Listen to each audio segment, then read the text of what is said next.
Hi everyone, and welcome back to English Composition again.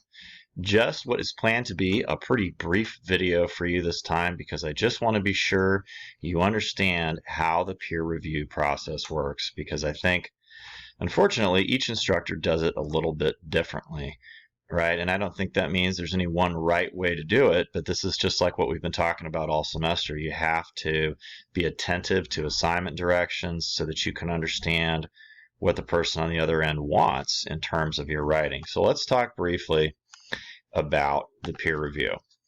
Okay, so if you did not submit something for the peer review assignment on time, unfortunately, I've had to already give you a 0, because what happens is, the papers were due. You were supposed to get as much written as you could of the rhetorical analysis paper, at least one page.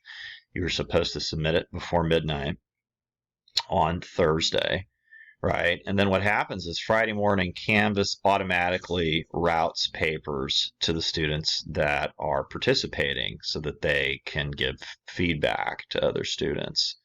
So if you didn't submit, then unfortunately you can't participate. If you did submit, keep in mind that the 15 points for that assignment, you don't automatically get them just because you submitted a draft. That's not how it works in my class.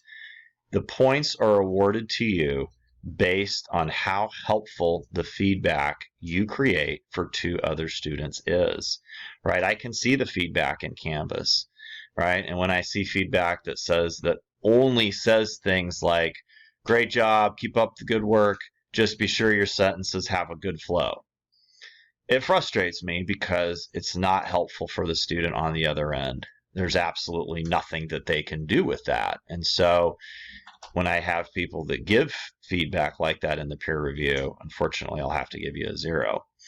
But I'm sure you won't do that, because I've got some questions that I developed that will help make sure that you give both of the other students helpful feedback. How do you find those papers, though? I wanted to show you that in Student View, right?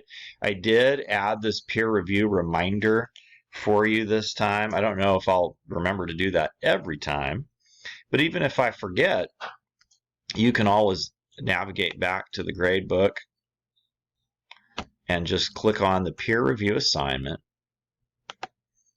And when you go back there, it will, now it's not showing you in my view, but on your view, it will show you the 2 papers that have been assigned to you to mark up. Sometimes, I believe, usually they will also show up here in your peer review list, or your to-do list, pardon me. Let's see if they show up for the student view here. Oh, yeah. See, so if I go at it that way, then you can see the sample student here, right? This is where you would see the people that you were assigned to review. And then you just click on the assignment, and it'll let you write on it, right? You can either add comments directly on the paper. This link will show you how to do that. Or you can write it in the little assignment comments box. What do you write for the feedback? Answer these questions for both of the papers that have been routed to you, right? Yes, I do want you to try to help students catch and correct grammatical issues. But if you only mark grammatical issues and you ignore all of these other questions, I'm not going to give you full credit for the peer review. Why? Because these are content-related issues. We need to be sure the student understands this whole process of identifying distinct textual elements, explaining their meaning and purpose, identifying which rhetorical appeal is involved, right? We have to be sure they understand that. The peer review is an important chance for them to clarify things that they're not understanding and fix issues before they submit the final draft to me, which is worth 100 points. So again, remember, to get all the 15 points, answer all of these questions thoroughly for each of the papers that have been routed to you. Please note these are not yes or no questions, right? If you write answers like, everything's great, it's perfect, awesome, great, then I'm not going to give you any points, right? Because nobody's paper is perfect at this stage. Even if I wrote this paper at this stage, I would need feedback from people, right? And it's not helpful for someone to just say, oh, it's great. That instead sends the message that you didn't care to really read it carefully, right? And we don't want to do that. Because the other students want to help you and you want to help them.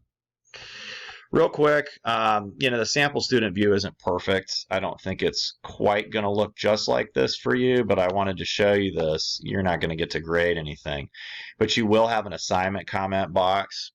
Some students will just like number and then type the answer to, because remember there's number 1. So you could tell them about the intro, so you could say, okay, this paper explains what happened in Flint, but there is no citation for the article, even though it uses a fact, or something like that, right? And then they'll say, oh, okay, here's what I found for number 2.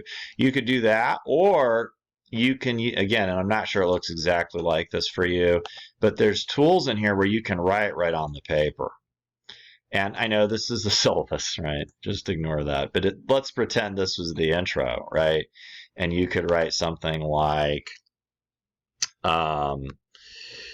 you jumped right into explaining the cartoon, which is great.